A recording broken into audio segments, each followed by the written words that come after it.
IPL 2025 క్రికెట్లో team India ఎప్పటికీ గుర్తుపెట్టుకోవాల్సిన సంవత్సరం ఇది. ఎందుకంటే ఈ సీజన్లో ఆణిముత్యాల లాంటి యువ ఆటగాళ్లు వెలుగులోకి వచ్చారు.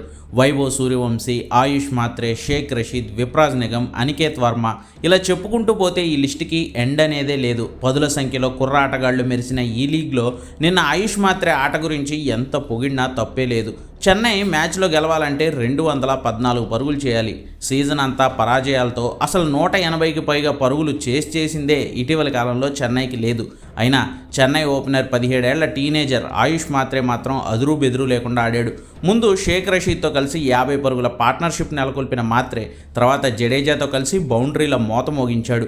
ప్రత్యేకించి ఆర్సీబీ వేసిన 4వ ఓవర్ గురించి చెప్పుకోవాలి. ఎంత పవర్ ప్లే అయినా సరే బౌలింగ్ వేసింది స్వింగ్ కింగ్ భువనేశ్వర్ కుమార్. అక్కడ అలాంటి ఛాంపియన్ బౌలర్ని ఓవర్ అంతా బౌండరీలు కొట్టాడు మాత్రే.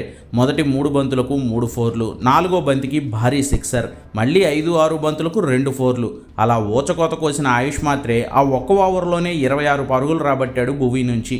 అసలు బౌలింగ్ వేస్తోంది ఎవరని చూడకుండా అణు విస్ఫోటనంలా మారి 48 బాల్స్లో 9 ఫోర్లు, 5 సిక్సర్లతో 94 పరుగులు చేసి అవుట్ అయ్యాడు మాత్రే. సిక్సర్తో సెంచరీ చేద్దామని భావించి ముందుకొచ్చి షాట్ ఆడి క్యాచ్ ఇచ్చి అవుట్ అయ్యి పాపం ఫస్ట్ సెంచరీని త్రుట్లో మిస్ చేసుకున్నాడు. కానీ అద్భుతంగా ఆడాడు ఆయుష్ మాత్రే. అసలు మాత్రే ఉండుంటే చెన్నై మ్యాచ్ను ఓడిపోయి ఉండేదే కాదు. ఆ స్థాయిలో ప్రభంజనం సృష్టించాడు, అది కూడా 17 ఏళ్ల చిన్న వయసులో. ఆ మైండ్ సెట్ గురించి చెప్పుకోవాలి. టీమిండియా ఫ్యూచర్ అయితే సేఫ్ అనిపిస్తోంది ఇలాంటి ఫియర్లెస్ ఇన్నింగ్స్ కుర్రాళ్ళ నుంచి చూస్తుంటే.